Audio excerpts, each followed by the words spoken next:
Yeah, LA has a very special portal feeling. That's how I would call it. It's like a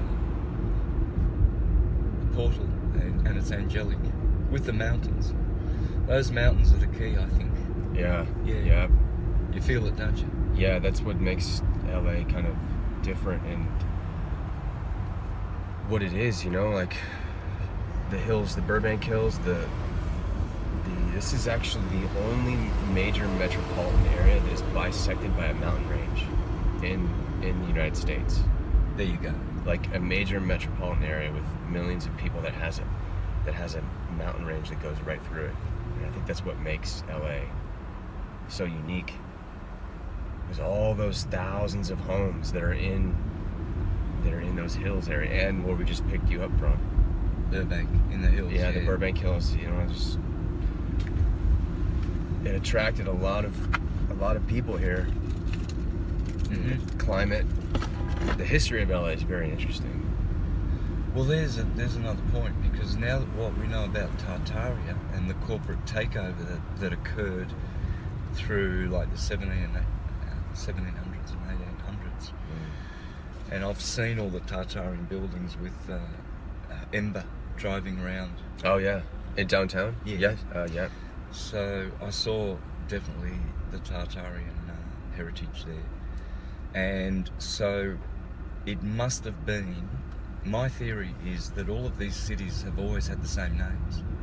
Los Angeles has always been the city of angels. Yeah. Since it began, because it's its placement under the heavens. Yeah. All the lands are all holy. You know, look at the word Holland, holy land. Yeah. You know, look at the word Sweden, the land of Eden. Venezuela, the land of Venus. England, the land of angels. Italy, the land of well, some suggest it's the calf, the bull, the image of the bull, and Vitalia, which means the calf, is the root of Italia. But there's other roots as well, but you know, it's the constellations: Taurus, Leo, London, the city of Don, the lion, Elon Don. That's the lion of the tribe of Judah. So they're all holy, and they were always connected to the stars, you know, laid out in the same shape of the constellations. This is known. That's the way the ancients used to do these things. And there was a reason for it. There was a real reason for it. And Los Angeles would have had the most beautiful energy, you know. And and when the corporate takeover took place, they had to invert it. So they would have changed the energy of buildings by removing certain key cornerstones to change the frequency of the buildings, all the sacred buildings, all the churches that the Tartarians left. And then once that happens, then the portal is closed, and then they set up their, you know, Freemasonic Jesuit institutions, and away they go. Control by inferior transdimensional entities called demons, if you like. Egregores, archons, cosmocrators. But demons is generally the key word, the go-to word. Look at all these towers, man. Look at those, man. Yeah. You know what? If you know it, once you know what that is, Can I drink? It's water. Yeah. Thanks, man. Yeah. Got a dry mouth. Yeah. Once you know what those are, you see them everywhere, and like I swear, they're everywhere now. They've been working on updating those because I think it's 5G. Like 5G's coming. I think that's what those are. I mean, I don't know for sure, but Oh yeah, they are for sure, bro. Yeah. But they're everywhere now. They even camouflage them. Well, they've had 5G for thousands of years. Yeah. Jamie Lee did a recent video about laser technology, and they were selling laser technology in 1820s.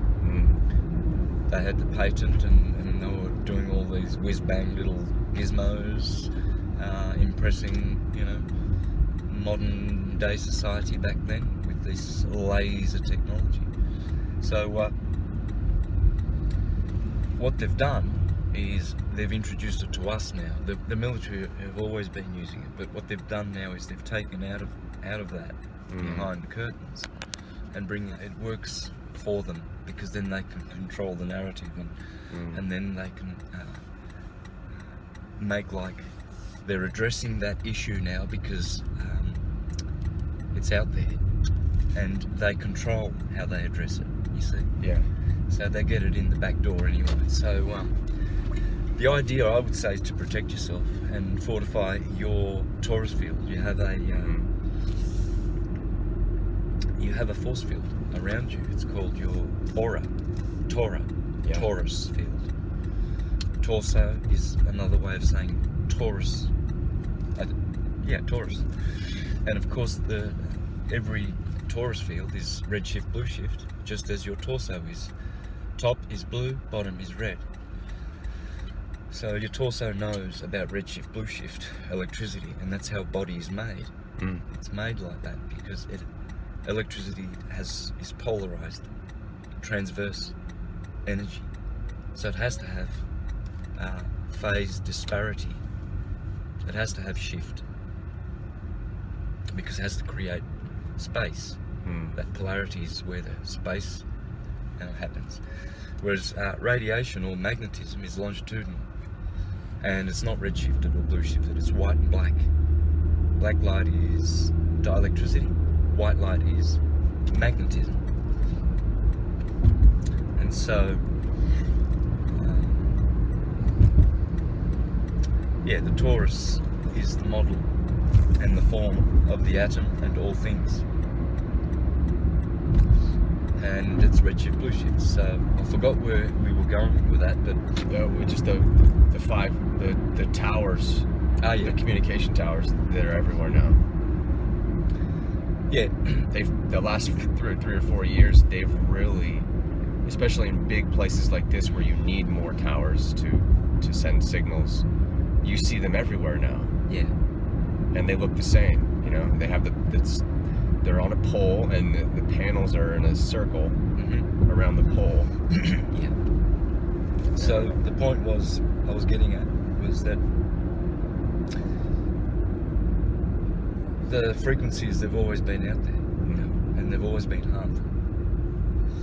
But the more magnetism you generate in your body by doing solar work, connecting with the sun with your palms, because that makes a loop with the sun and channels magnetism through your Taurus field and gets it spinning.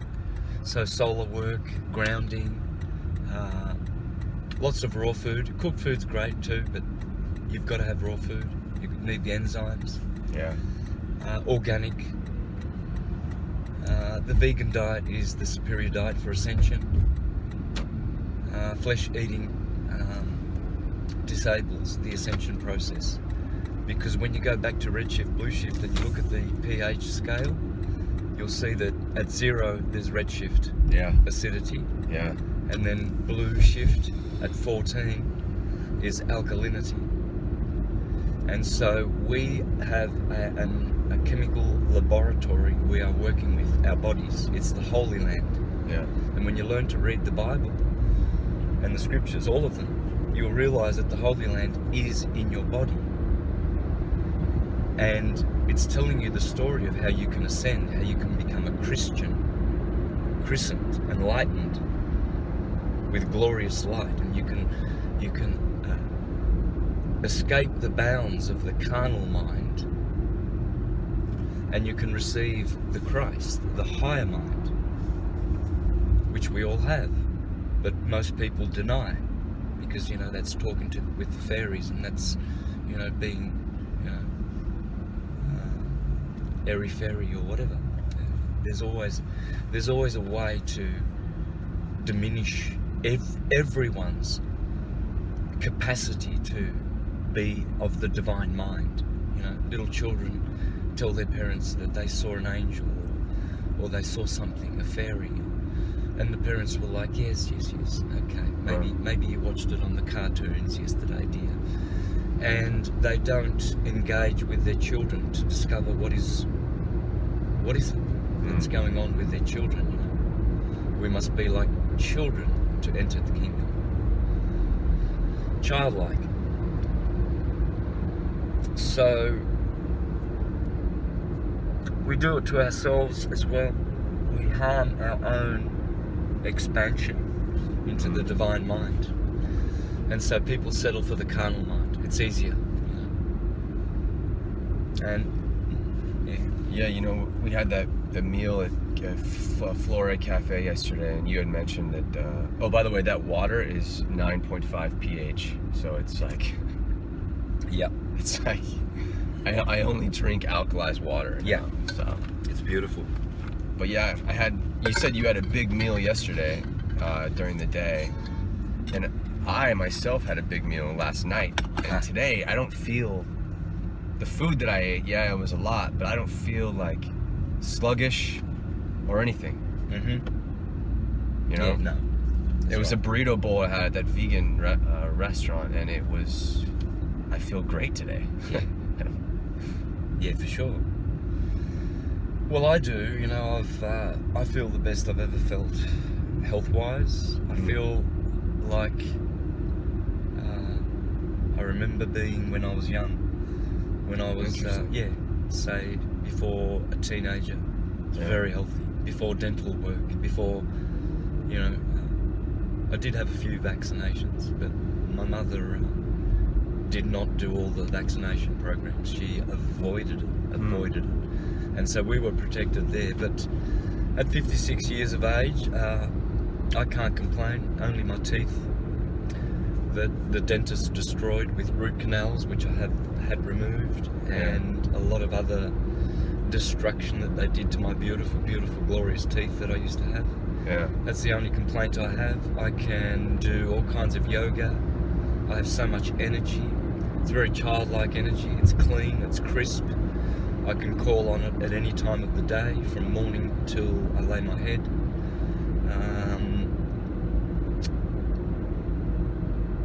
I have much more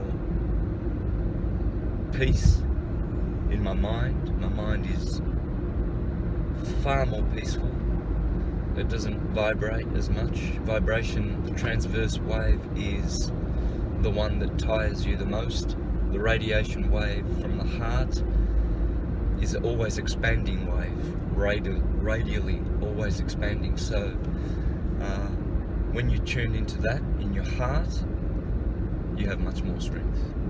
You have much more integrity. You don't tire as much. Your concentration is premium. Your emotions are stable. The Hermetic principle of rhythm is to master how to keep extremes, bipolarism, to its minimal, you know? Yeah. Where the pendulum is almost still. That's what meditation's all about. Meditation's not about, you know, emptying the mind, and you don't empty the mind, you fill it. Yeah. You know, you focus on one thing and the fullness of that one thing, and because of that, you still the vibration. You know, you silence the vibration, and then you go to a place where there is a lot of strength, where there is a lot of depth, and where you get to know God yourself.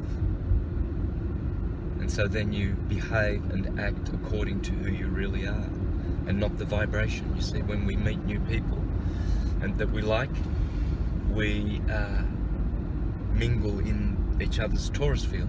Yeah. And all of their vibrations and frequencies and knowledge and goodness and badness, vices and virtues, and all of that mingles with our field and stimulates our field. Yes. And some people inspire us, So we go back to them because they energize our torus field. Yeah. And then some people, they flatten you. Yeah.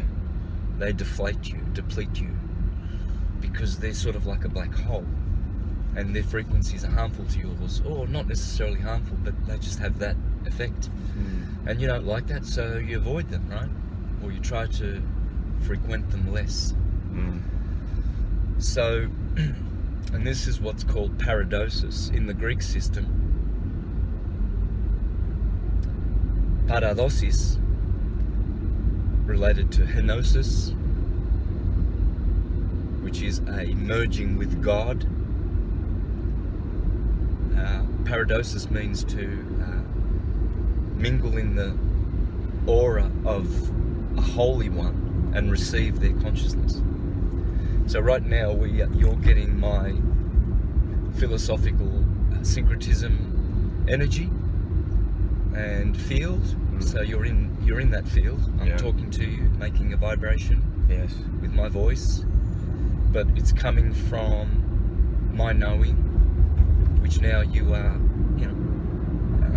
receiving, and likewise. So I'm getting so you're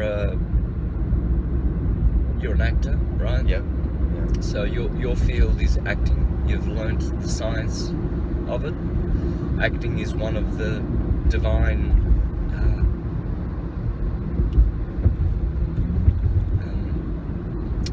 talents and skills that you need to ascend. It's one of them. I think you need 64 in the Hindu system. You need 64 developed skills and talents. Music, dancing, singing. All of these are what divinize the human being. And you also do syncretism again as well. And what else do you do that's in your field? I'm a writer. Yeah. So and now I'm getting more into filmmaking and producing, directing. I think that's in my future for sure. Yeah. Okay, so where I stayed with David Leedy as well, in Burbank, he's doing the same thing. And you two actually knew each other before you came to the San Francisco presentation. Yeah. And you also came to the Sacramento presentation. So we just came from his house. We're off to the airport now. I fly to Costa Rica at midday, and we are energizing each other, inspiring each other. If we weren't inspired by each other, you wouldn't have come to the presentations. You wouldn't have offered to take me to the airport.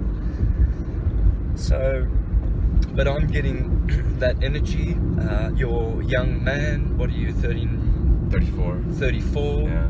So I'm getting the energy of that youth, and I remember it because when I was young, I had more, strength and all of that masculine, more virility, I guess, more hormones, testosterone, whatever you can name that belong to the masculine polarity. The list goes on.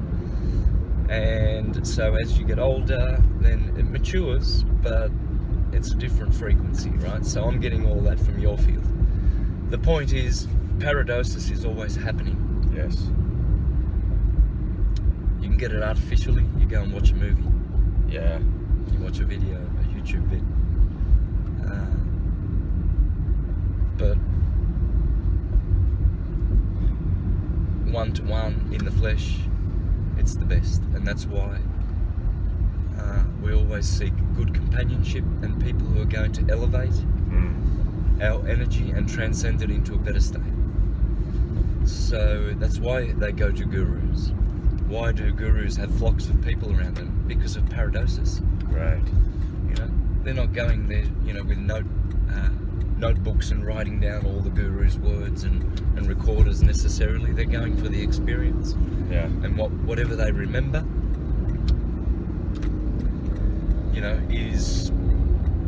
is less a priority as going there to see the guru. Because paradosis will happen,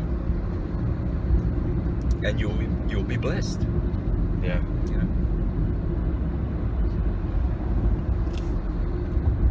and they don't need to touch you. You don't need to touch the foot. Right. Yeah. But you can, because that's where all the meridians are ending, and you touch the foot, you kiss the foot. This is not this is not evil, it's not wrong. You know, it's how you get, and you bless someone by kissing their foot and touching their foot. Because you show that you love them and that you want their gifts to share. Why are we gregarious animals? Why are we amiable with our friends and likable? Because we need that energy exchange. We do. Isolation is also another modality as well, to be a hermit and away from these people. Yeah. So ideally to have a place, you know, in the woods, but you've got your network of friends where you can go and see them and get their good energy. Yeah. And exchange. You need your community as well, but you do need the solitude. Yeah. You must have the solitude, because then you have to tap into your own strength. Yes. Because why? Because some of those people will fail you, and on certain days you will get bad energy from them. And you will or you will mix with the wrong people. You know, someone who has very disturbed energy field will probably meet you on the street, shake your hand, and then things change from that moment on. You know, you could have a bad day just because they affected. They came into your Taurus field with their hand outward to receive you. They shake your hand. They get a benefit, but they transfer perhaps a detriment to you. That happens in this car a lot, because I do Uber, you know, and so I'm very aware of this now. But it depends on me and how I handle it. Because in the end of the day, yes, the energy comes in and the energy comes out. But I know. I credit my diet. The diet is keeping me. I'm more alkalized now, and I'm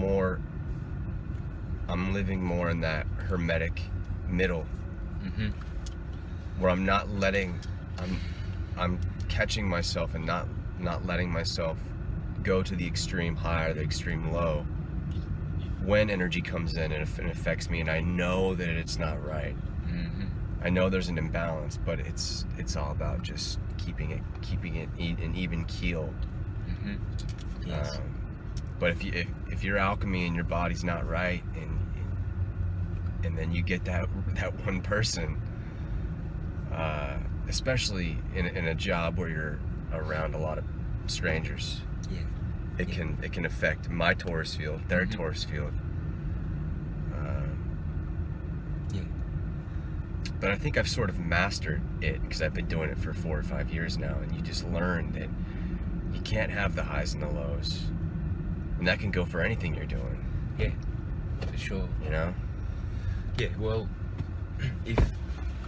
if you're strong, morally, ethically, and your principles you have integrity, you will always be protected.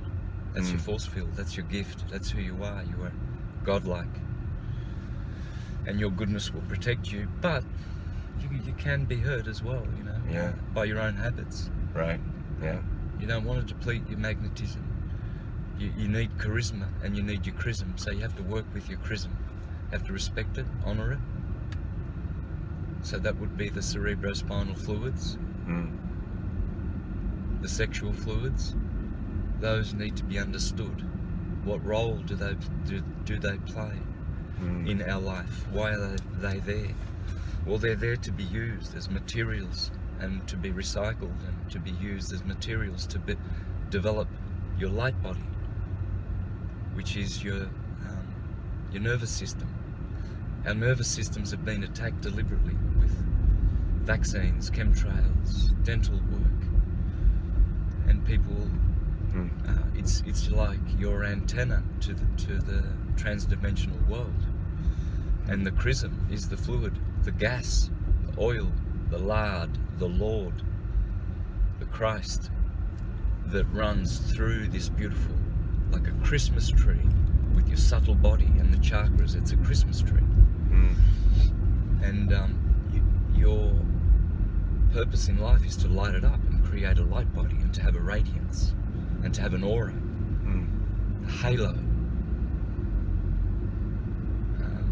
And holy, to be holy. Holy comes from to be whole, and to not have holes in your holy aura, Torah field. Right? And how you get holes is by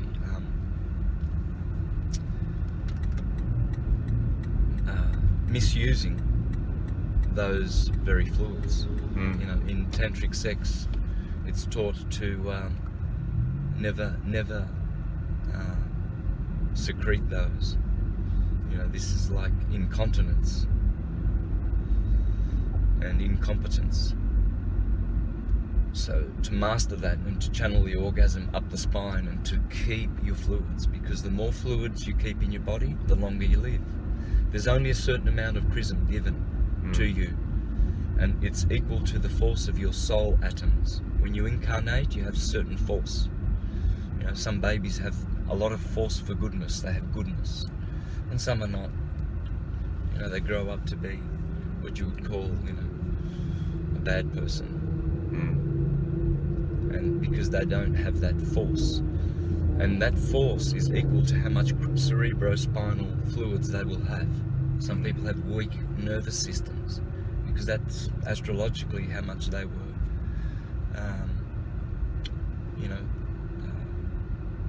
granted through their chart.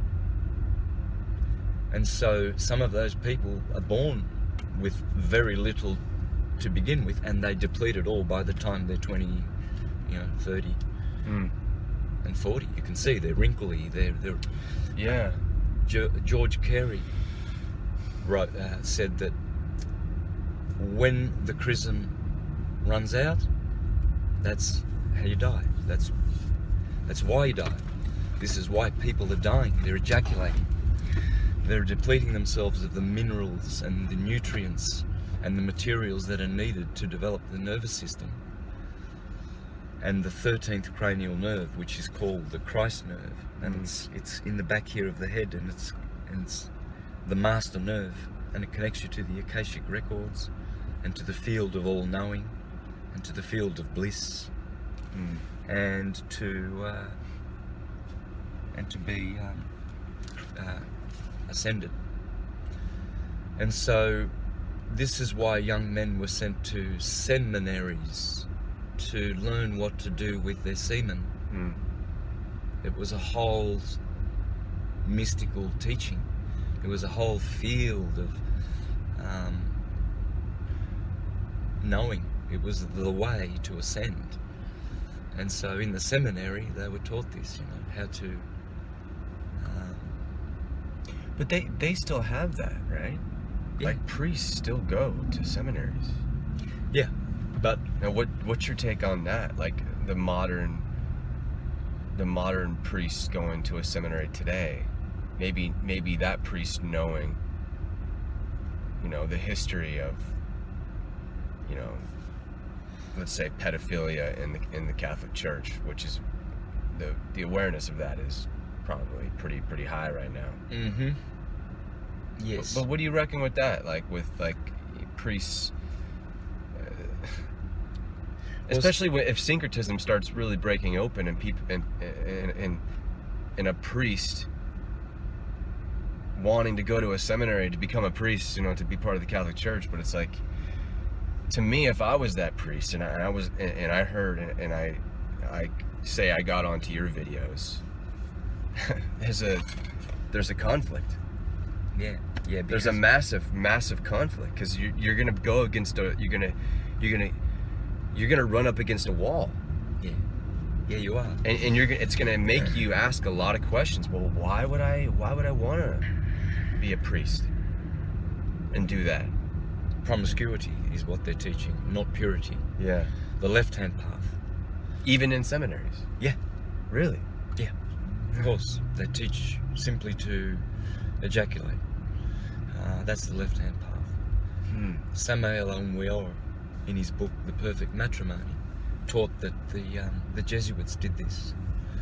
They inverted the teaching in the seminaries and started this death cult of virtually murdering people by teaching them that to excrete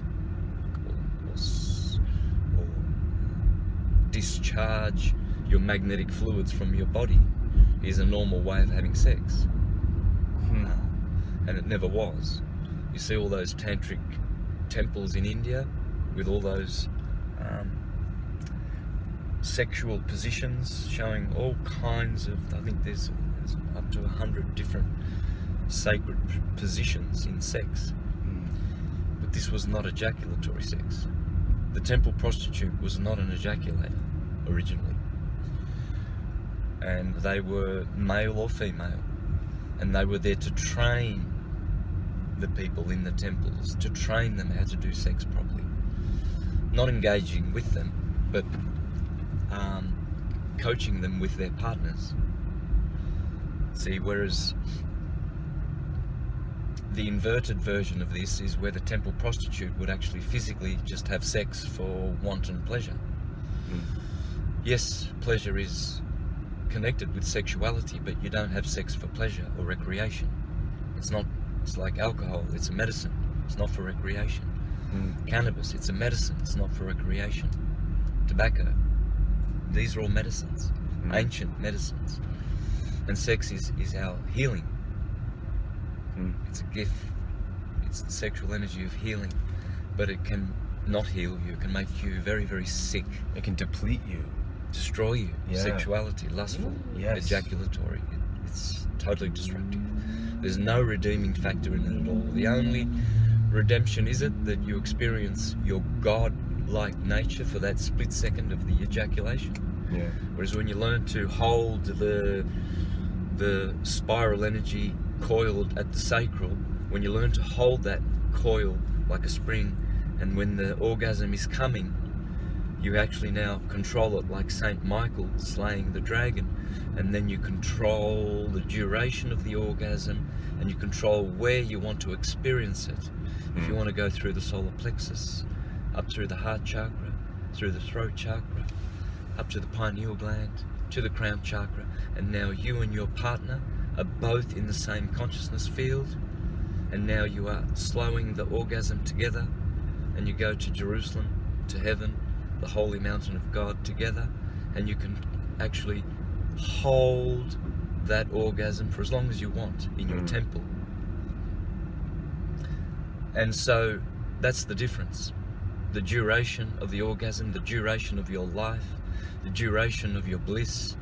Why are these young men going around willy-nilly having quickies where within 5 minutes they will ejaculate, and then all the trouble begins? Arguing, neurosis, psychosis also, nervousness, all kinds of psychosomatic disorders, arguing. Samuel Onweor says the moment you have the orgasm, all kinds of nasty energies come through the portals of your Torah field and embed themselves in your field. Yeah. And these are the demons that Jesus said when a demonized man cleans his house of his demons but doesn't protect his house, then those demons go away and collect 7 more demons. Wow. Yeah, and more nasty. And they come back and make a home in your home once again. It's all in scripture, this, how to protect your energy field. That's all it's doing. It's teaching you how to be an alchemist in your body.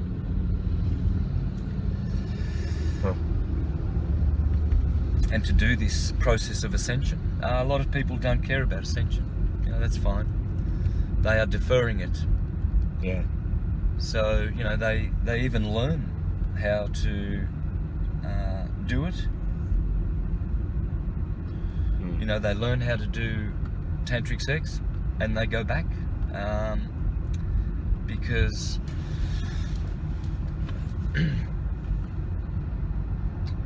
they are afraid, I guess, of ascending. You know, they're afraid of the power of sex, the true power of sex, because there's more power in controlling sex than being abandoned. You know, abandoning yourself to its lusts and its machinations, where demons come in.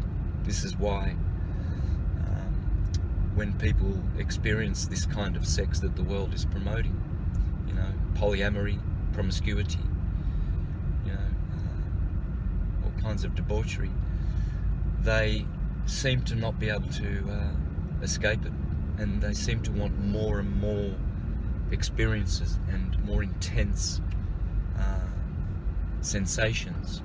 So they take more drugs, they seek out more experiences and partners, and then because of the mixing of DNA and hormones and through saliva and seminal fluids, their integrity, their soul field is being depleted, and they forget who they are. They lose their integrity, and all of a sudden they're running all their ex-partners' programs, promiscuity, addictions. They need more tobacco, they need more cannabis. You know, I've been through it, you know. Yeah. I'm speaking from experience, but not only, but from how it is. What would you say about, say for instance, you know, the other side? So, you know, the typical, let's just say American family, you know, you get married, you fall in love with someone, and you have kids, and then the kids get a little bit older and they get into school, and then it just kind of, and it's almost like you get there's a consummation in that life as well, where it gets so busy with the systems that the kids have in their you know, sports, school, that it's just, you don't, the systems are running the show in a way. You know what I'm saying? Yep. Like the especially in America, it's like they really run the show. Yeah. The family life kind of hurts in a way. I know.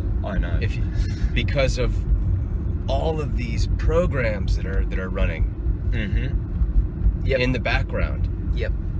And there's almost no teaching. I know I'm kind of speaking on a broad brush here, but It's true. there's a lot of families out there that struggle with having the decision to have a family and making ends meet in the system, and half the time their kids aren't even at home. Yeah. They're off. So what's going on is this: there's all these Christian churches, denominations, and their pastors who came out of seminaries are not teaching them how to be Christian, Right. which is to abstain from ejaculating. You see, the Bible gives you an example of an ejaculator called Onan. He was the son of Judah, and God killed him. This is not literal, of course, you know, but Yeah. but because he wasted his seed on the ground rather than impregnating his brother's wife, which was the Jewish law, to look after the widows, and especially if your brother dies, you've got to now look after his wife. Okay, that's the law. And so Onan was killed. Why? Because you cannot disrespect the chrism and not have any consequences, detrimental consequences. You cannot do this. In fact, the Zoroastrian religion taught that anyone who willfully goes out to have an ejaculation can never be forgiven once they know this. Right. So the pastors, they're not teaching their people about this, and so good old Christian John takes his beautiful Christian wife Jan, and they marry, and they're ejaculating every time they have sex, getting older and sicker, and destroying their own marriage by depleting it, and darkening their own luminous bodies. This is what Samael says in the book The Perfect Matrimony. Samael Aun Weor. He says, "It is not necessary to spill the semen to engender a child. Imbeciles like to spill the semen. The Gnostic is not an imbecile. When the couples are sexually united, clairvoyants usually see a very brilliant light which envelops the pair. In this instant, precisely, the creative forces of nature come to serve as a means for the creation of a new being. When the couple allows themselves to be carried away by carnal passions and then commit the crime of spilling the semen, those luminous forces withdraw. Their place is taken by luciferic forces of a blood-red colour, bringing quarrels, jealousy, adultery, tears, and desperation to the home." Christian homes. I've seen it. I've lived in one. My first marriage, I was a Jehovah's Witness, 10 years, and it was miserable. And every time I ejaculated, it was always horrible, awful, disgusting feeling. Not only in me, but between my partner. It wasn't right. Yeah. Because my higher consciousness was leading me. It took years, and then in 2012, I made the decision after enough torture and suffering, and I said no more. And now all my sex is white. I don't ejaculate, so it's beautiful. I'm restoring my luminous body, my Christmas tree, my nervous system. I'm ascending through sex. So this is how homes which could have been a heaven on earth become true infernos. Whoever does not spill the semen retains, accumulates for himself peace, abundance, wisdom, happiness, and love. With the key of sexual magic, one can put an end to disputes in the home. This is the key to true happiness. During the act of sexual magic, couples are charged with magnetism. They magnetize each other. The pelvis of the woman pours out feminine currents, whilst the breasts give off masculine ones. In the men, the feminine current is rooted in the mouth, and the masculine in his virile member. All these organs should be well excited by means of sexual magic in order to give and receive, transmit and collect vital magnetic forces, which continue increasing extraordinarily in quantity and quality. Oh yeah. Even the 5 years prior to 2012, when I was practicing Grey Tantra with my then second wife Hiromi, it was awful. And the quality now of my life, my peace, is exponentially superior than even last year. Wow. In the homes of Gnostic initiates, where between the couple there is such intimate sexual contact, delightful dance, joyful music, the ardent kiss have the object of achieving of the mutual magnetization of men and women. The magnetic power is masculine and feminine at the same time. It's yin and yang.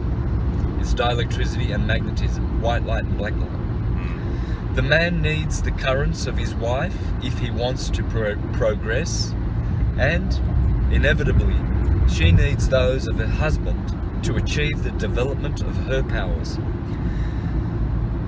When the couples magnetize each other, things progress and happiness makes its nest in the home. When the man and the woman unite, something is created. Scientific chastity permits the transmutation of the sexual secretions into light and fire. Every religion which degenerates preaches celibacy. Because why? Because celibacy is in the middle. It's what I would call stagnancy. You're not doing anything with the sexual fluids. You're just sitting there meditating and celibate, and not ascending nor descending. It's a peaceful life. But the left-hand path is promiscuity, celibacy is stagnancy, and the right-hand path is purity and ascension. Every religion at its birth, remember what I said before, the seminaries originally were pure. At its birth, every religion at its birth and in its glorious splendor preaches the path of the perfect matrimony. So clearly you can see there that the original intention of all the religions was to ascend their people. So now you see imbeciles going to church. Oh, but they love Jesus. But they don't realise that they are crucifying Jesus every day, and there's no forgiveness if you do it willfully and deliberately, knowingly.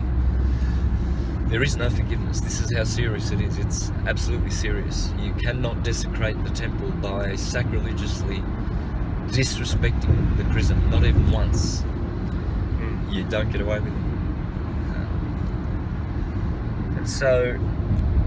And it's beautiful when you do. It's a beautiful life.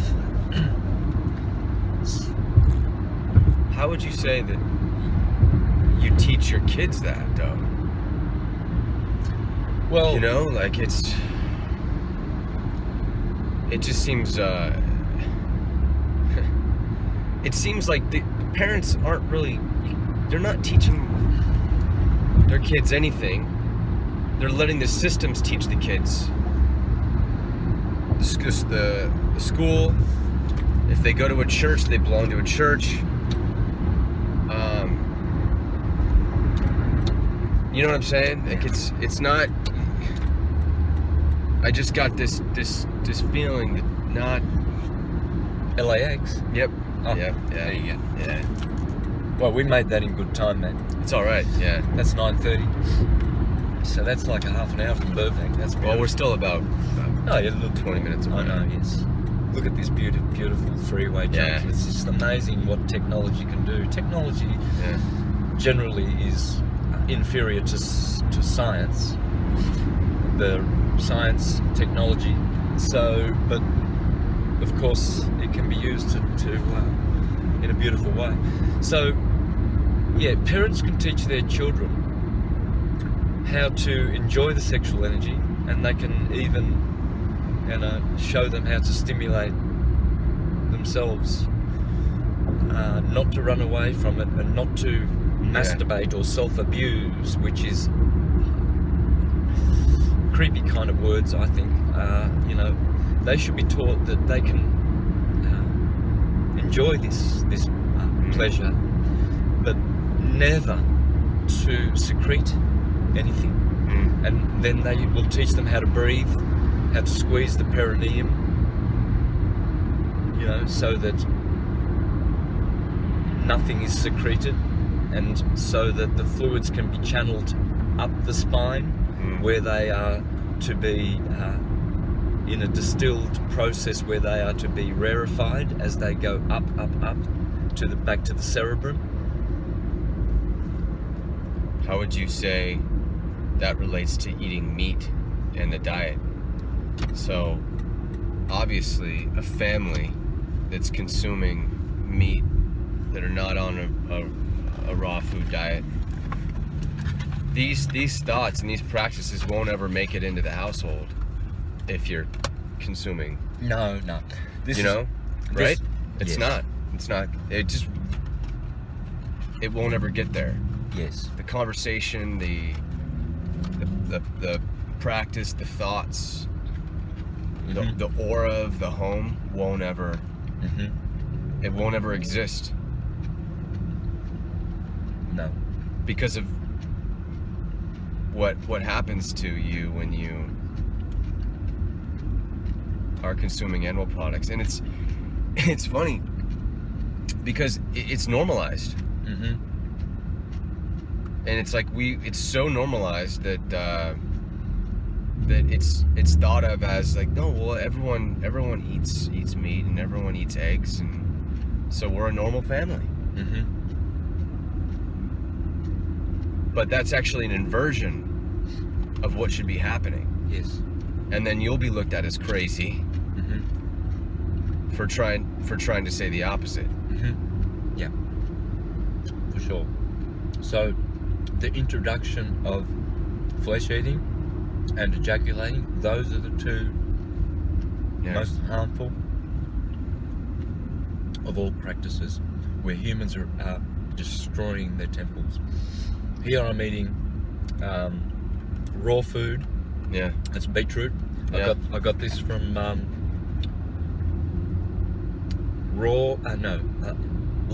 live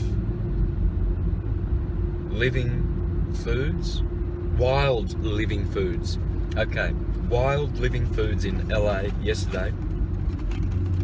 Here is a sushi, raw. I used to make raw sushis as well. Raw vegan sushis. Raw soy sauce. This is the sort of food that we need to introduce into our lives besides cooked food.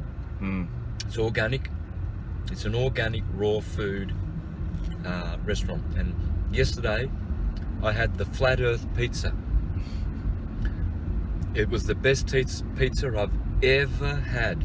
So if you're ever in LA, wild living foods, downtown LA, and I would say try and eat fresh, good food like this, raw, at least one meal a day. If not, go raw, 90%. Cooked food is good, it has its virtues, it's alchemical, it's also necessary, I believe, especially for where we are as humans. We're not so advanced that we can really just make these big leaps. Yeah. And I'd say that's the thing where when transitioning to a raw vegan diet, you have to take it in steps. I first tried not eating meat 2 years ago, and I did it, and I was still eating eggs though. But I still had a problem with the cravings every night because of other things I was consuming. And 2 years later, now my body I've introduced the cell salts, and I actually think the cell salts are helping me immensely. Sure. It has to be it, because it's been 2 months now, and I just feel there's a more of a balance happening inside of me. Do you have tissues? Yeah. Oh, nice.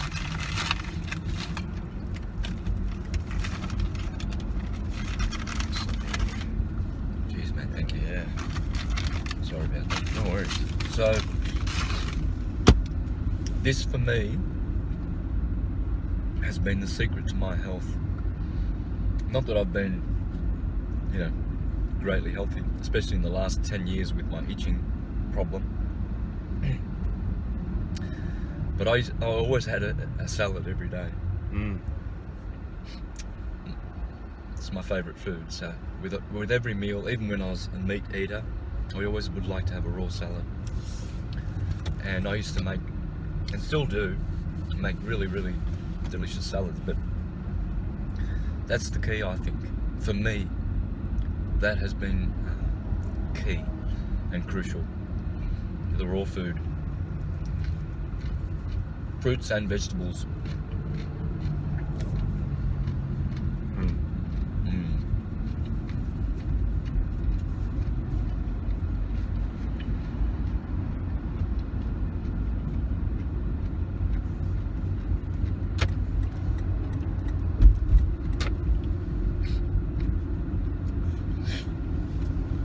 this is a subject that's dear to me because ascension is dear to me.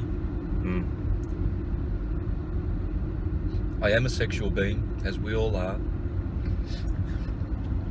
As we were saying, that cafe interview that we had the other day, that astrologically we are all granted certain forces and strengths and weaknesses, and we have so much chrism that we've been allotted. They teach also in the ancient philosophies that we've been granted a certain amount of breaths as well. Mm. So if you slow your breath down, it's beautiful. You increase your longevity. So the same goes with everything in your body, whatever comes from your body. And the chrism is so special and important. And it's not infinite. It's infinite if you preserve it. Mm. So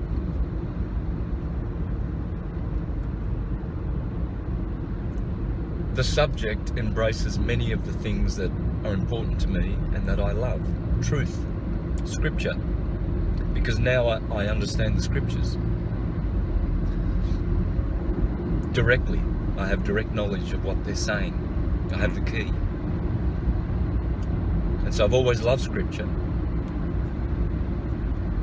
And so ascension, sexuality, purity, scripture,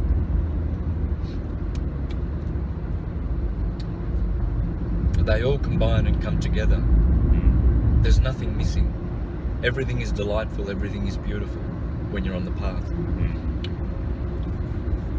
People of the world on the broad and spacious road that is leading to destruction, they don't care for it because it's boring for them, you know. They want more sensation, the most sensation. They're not gonna, try to,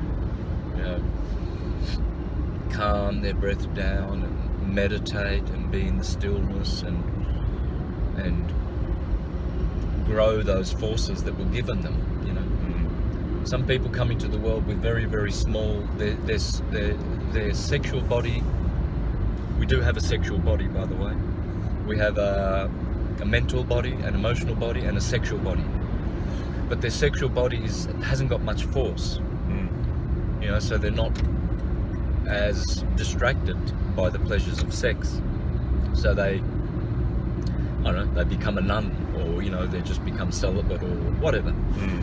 and because they haven't got force. Mm. Other people are like almost driven insanely, like have a nymphomaniac Yeah. kind of energy, and there would be nothing wrong with that either. Right. To have such a strong energy, it's beautiful, but it's what you do with it. It's what you do Right. with a knife. You can kill someone with a knife, Yeah. or you can make sandwiches and feed the poor. Yeah. So channeling that energy, harvesting it, growing it, and channeling it, and then you get to keep it. You stay beautiful, you stay happy and healthy. I was protected. You know what happened to me 3 weeks ago. I survived a murder attempt. A guy who was obsessed with the woman I was staying with, and he was texting her for weeks, threatening her to murder her, bash her over the head with a baseball bat, cut her up in tiny pieces, murder her dog, and murder me. And the police, of course, have these texts, so they know that it was intended and premeditated. And this guy actually turned up at 8:30 on the 13th of October at this woman's place. Unfortunately, she opened the door. He started swinging with the bat, and I heard her screaming, ran in, got entangled in a fight, you could say, a struggle with this man. He pulled out a knife, cut my hands up a little bit. There's still some of the wounds there. Here, on the top of my finger, and here. There you go. That's the cuts I got. It was 10 minutes of sheer hell fighting for my life. Both of us. We survived, and he didn't. He died. He bled to death within minutes. The police were there,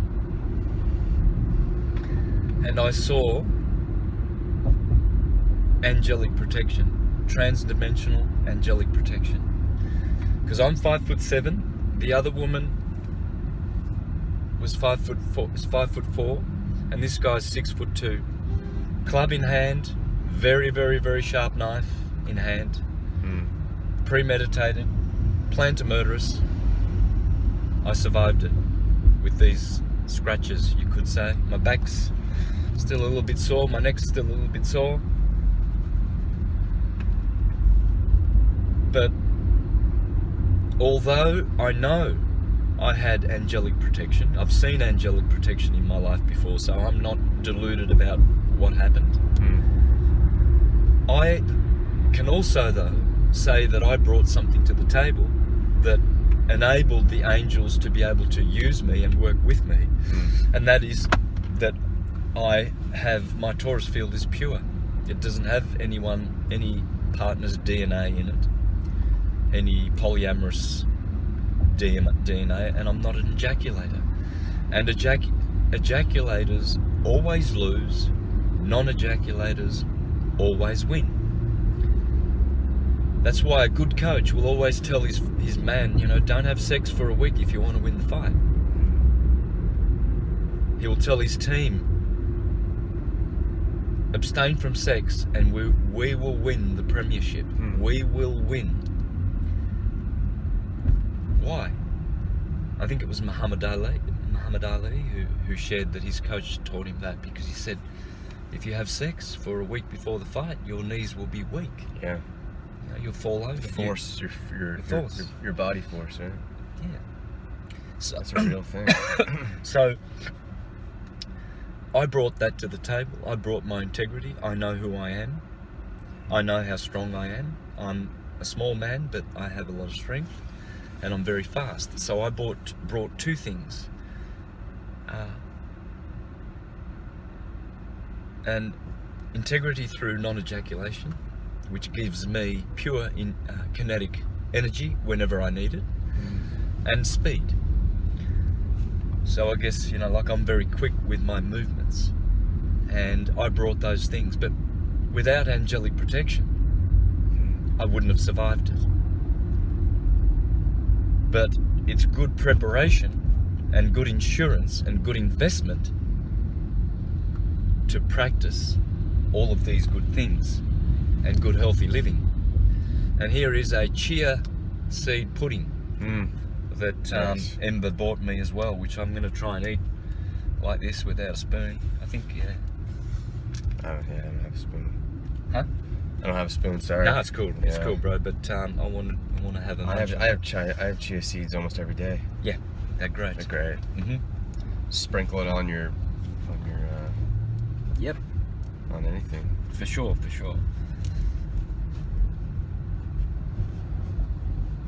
So this is really important. I wish I knew this when I was in my 20s. Yeah. Wow. Things would be so different. Here's a bit of road rage. Yeah. A lot of road rage, and everyone's you're susceptible to the elements. I've been guilty of oh yeah, I've been really bad with road rage, man. I'm disgusted in myself when I think of some of the things I did. Same with me. But you learn from that, and you learn that, and then you watch people that really get mad or who tail you and speed around you, and you don't get mad. You just say, okay, hey, that's that guy's deal. He hasn't figured it out yet. He hasn't figured it out by doing that, by going to the extreme, you're throwing your whole Taurus, your whole aura out of whack, and it might affect you for a few days without you even knowing it. Oh yeah. Oh yeah.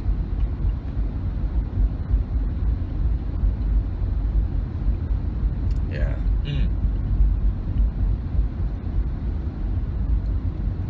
For sure. Oh, this is delicious. Yeah, it smells good, man. Yeah, I'm thinking I better eat this now before I. Yeah, they won't let you bring it in. Mhm. You can't bring any food in. Mhm. That's good though. You're eating that now because you're probably not going to want to eat anything. And there, they have salads and stuff at the at that terminal. Mhm. You're just gonna drop me off, right? Yep. Yeah, we'll drop you off at departures. I've been here thousands of times, man, over the last like 4 or 5 years.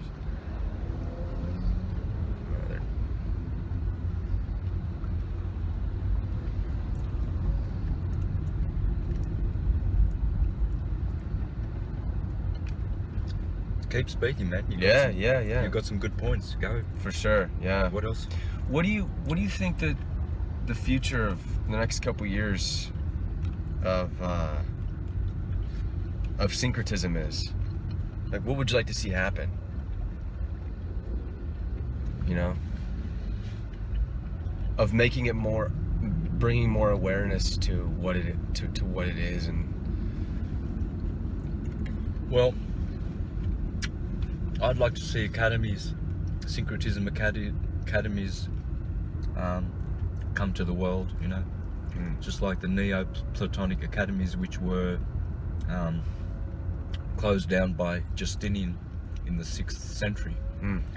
I want to do that, teaching the true philosophy, the perennial philosophy, the Priscatologia in academies. So I'd like to see that happening. I'd like to also make good documentaries on syncretism, and at the best astrology website, most comprehensive and exhaustive and functional astrological website where you can do your chart and transits and all of that. You know, those are 3 things I'd like to see. Like Manly P. Hall has his Philosophical Society. Just over here, somewhere near. It's where we were yesterday. It was close to where we were yesterday. Okay, I'd like to see that going on. Yeah, which is kind of what's happening there in a way, but they bring all kinds of things, topics. Like I recently went to go see a lecture on William Blake,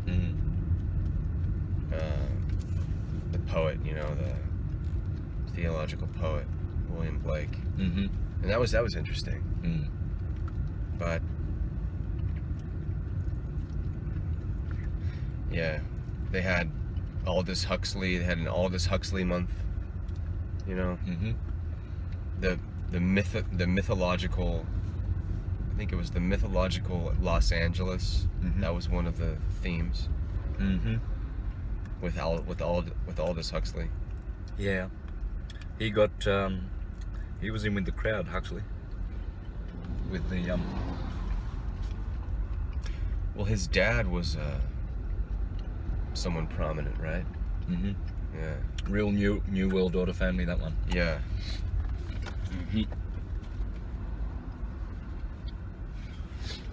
So it's been great, Kevin. Yeah.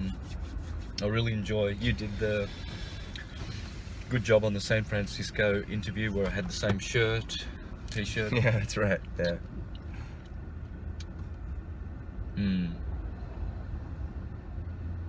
Yeah, it's funny. It's funny that I'm dropping you off here because when I recently got this new car, maybe like 3 months ago, I made the decision to not come here anymore because of this. it's a zoo. Yeah. And I still don't come here with doing Uber anymore, just because it's too much, you know. But it's funny that I'm coming back for a good reason, you know. Yeah, it is a good reason. Yeah. And to have like this conversation that we're having on the way, it's really cool. It's for sure. And recording it and sharing it with the world. The initiative you have taken on this tour to, you know, do interviews and things like that will be appreciated by many, and they do.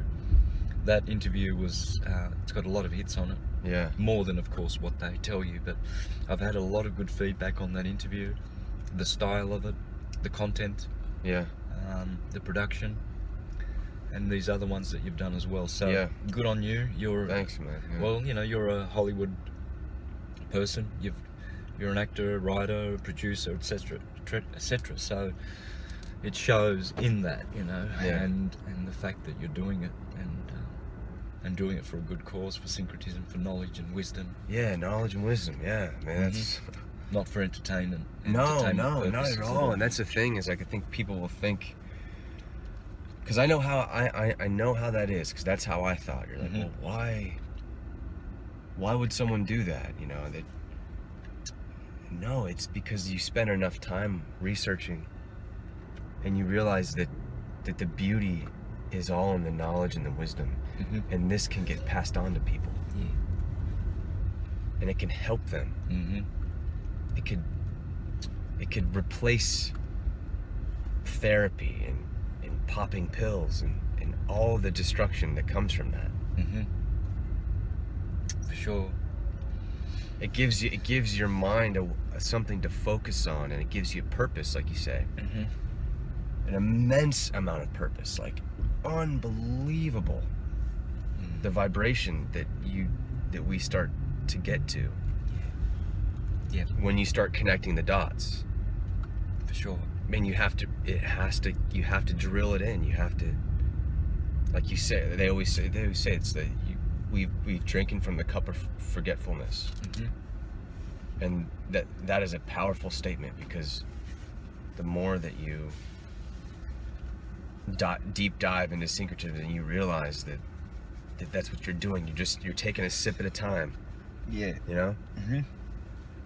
You're remembering a sip at a time, and then you hear something that someone said, and that's right. I've heard that already, and it's drilling in deeper now. And I can make sense of it. Yeah. It has so much significance, syncretism. It's gives you it fulfills you. Yes. Without syncretism, I would not be fulfilled. I would have emptiness. I would be seeking for experiences. I'd be going out, you know, to the music festivals and things like that. Yes. Not that there's anything wrong with that. That's where you get a lot of interaction with good people, but it's a good place also to be distracted, you know, and meet the wrong people, you know, if you don't know who you are. But again, I don't need those. I enjoy those like everyone else, the same. But for me, I'm fulfilled.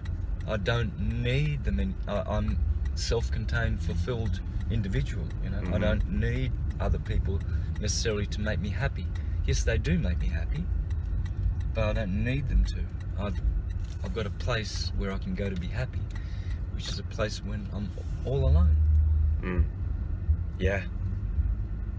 And other people can't do that. They can't stand their own company. They will not stay 1 minute in their own company. They're on the phone talking to a friend, or let's do this, let's go out.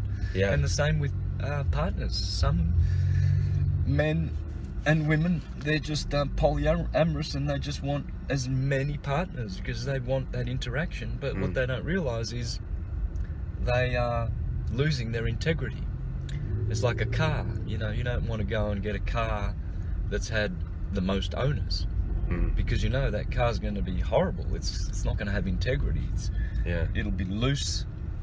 It'll be it breaks down quicker, and it's just. But whereas you go and you get a one owner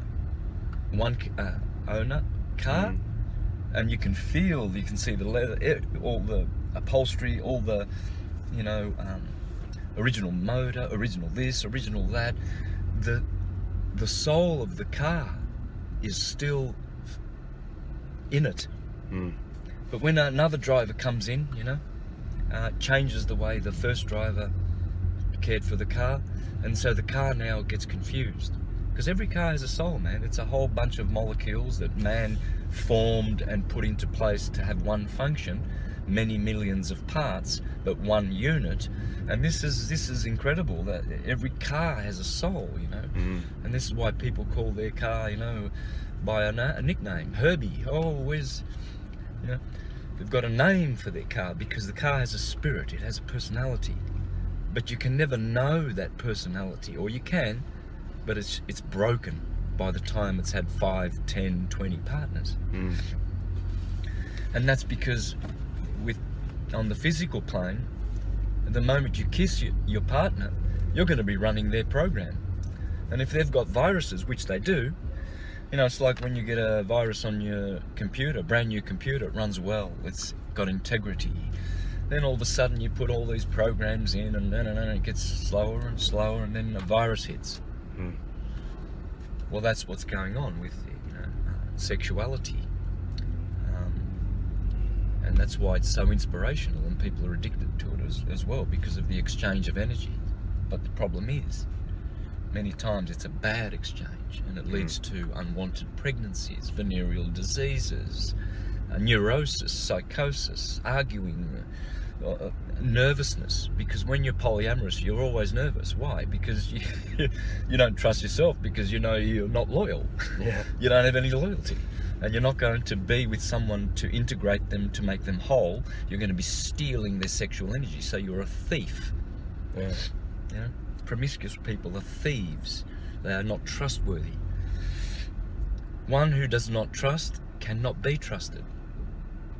So when you see those signals of a partner coming into your life that doesn't trust you because they're talking to some other woman or some other man or something like that, that's because they can't be trusted. What do you think? So being an actor for a number of years now, and being in acting classes and filming and stuff like that, and you realize that the whole industry of entertainment is based on conflict. If you don't have conflict, it won't be entertaining. And so and that relates to, we as humans, we love conflict. How would you respond to that? Well, that comes from polyamory. That's where it comes from. We love the conflict. You'll find that generally people who love and respect each other, who've been around each other for a long time, always maintain that respect, and they prefer harmony. I'm the type that prefers harmony when I'm allowed to be who I am. When I'm under attack from parasites and entities and allowing their influence to destroy my life and relationships, well, then it's conflict. Why did you speak to her, or why did you speak to him? I noticed you had an extra look at her. Why did you do that? And this distrust and stuff like that comes from all of that. And generally the desire to, and the excitement to meet up with people and friends that bring you into these conflict is because we're seeking conflict. As a viewer, you want to watch conflict because it excites something in you, because you can relate it to your life. Yes. But in the end, it's like the conflict is interesting, and we want to watch it. And we want to watch these stories where there's all this mystery and everything to it. But in the end, it's like, that's not the healthy conflict is good, but harmony inside and with others around you is what we should be seeking. Yet we're caught in the web of conflict, of lies, in only conflict with no harmony. And because it's interesting, it's drama, and people want to talk about the drama and they want to gossip, and that seems to me like that rules a majority of people's lives, doesn't it? Yes, and they jump into relationships quickly, and all they're doing is just DNA swapping, program swapping, and integrity goes, and they lose their soul. That's how you lose your soul, by mingling with too many people. The Bible warns you, watch who you associate with. For you will perish if they are not good people. It will cause your own detriment, everlasting in some cases. You know, that's why I'm very careful, and that's why I'm very forthright when I speak about this, because I have nearly got myself on the bad path many times, and I've seen where I could easily have gone down the wrong path, and how much effort and how much intent needs to go onto the right path, and how you really need to be devoted and dedicated. It's like the illustration of there is an illustration of level of devotion in the Bible. There's many, but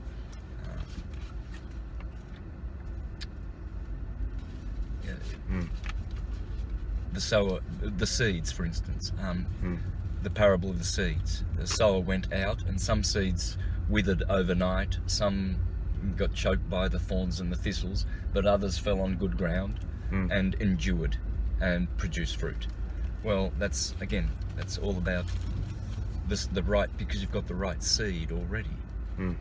You want to endure, you want the outcomes, you want to ascend. And so, fertile soil presents itself, makes itself manifest. And so, you can plant your heart, your seed in good soil, and you grow, and you ascend. So, Terminal 6. Alaska Airlines, AS. Yep. Good. Gotcha, man. Yeah, you're experiencing the LAX traffic. It's yeah, but it's great. It's still pretty good. It's not as bad. I've seen road rage worse in Melbourne. Yeah. And Sydney. Oh, yeah. Yeah. It's really, it's really something. It's a thing. It is a thing. Oh, yeah. Yeah. It rules people. Yep. Because we're trapped inside these boxes, these metal boxes. And we can't connect to the person in the car in a harmonious way. I know. You would never do that if you were walking on the street and you bumped into each other. You wouldn't say ever. We create demons in our head inside these cars. Yes, that's what it is. Multiple times, and I get home, all knotted up and angry and tense, and I don't enjoy my meal. I don't have a good sleep, all because of you cut my path, and your day can just turn to sour real quick. Just like that. Yeah, it's true. It's all about learning how to control that energy, because it's an energy release. Yes, it's the wrong kind of energy release. Yeah, and then when you learn how to control things like that, and you masterfully avoid with diplomacy any kind of conflict, then watch how good you feel. Yes, you walk away and you feel that I'm strong, because you conquered that. Yeah, you conquered. But once you've degraded yourself to their level, where you've exchanged expletives, do you feel strong and happy? You feel like, well, you might get some satisfaction that you got it off your chest and that, but you're not going to feel good in that sense. Wholesome good. You'll feel good that you won the argument. That's all, and that's cheap thrills. We've got to be able to conduct ourselves much better than that in life. To shed those kinds of experiences and make life more beautiful for ourselves and for everybody else by not engaging in this conflict, and being harmonious and seeing how we harmonize with everyone as we go. Yeah. Did you read much of Alan Watts, or have you listened to Alan Watts? Yeah. Lots.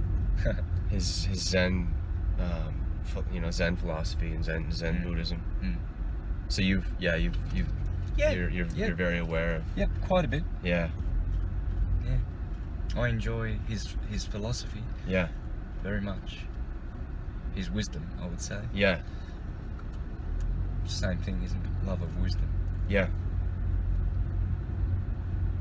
But as for ascension, I've never heard him speak of that. That's Christ consciousness. That's one thing he never did, because he didn't. I just don't think he ever got there. And it was just the times that he was in. I know. You know, the 50s and or the 40s and 50s when he was Exactly. doing his all of his speeches and stuff. And that is very Saturnian, in my opinion, and lunar. He's a you know, he's a Saturnian and a lunar pather. I'm a solar. We are Neoplatonists. Hermetists are solar. The sun is the portal. Man, that's amazing. It's so sad. Yeah, not that the Saturnian path or the lunar path is ultimately wrong, but it's in this current format, construct, it's not the path you want to be in. It's the sun. Heliognostics we are. Yeah. Christians are heliognostics, knowers of the sun, because the sun is the savior. It tells you it's the savior. Yeah, every day it saves us. It's Because it has to, or none of this would be possible. no one goes to the Father except through me. So we have to go through the sun. It's a hole in the sky. It's a wormhole. It's a portal back to cause.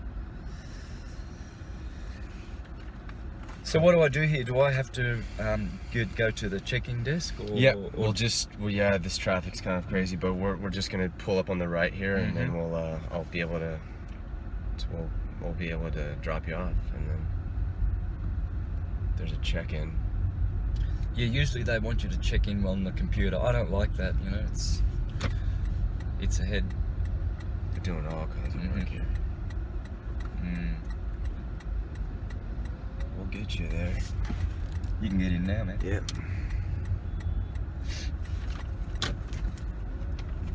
Alrighty. Alright.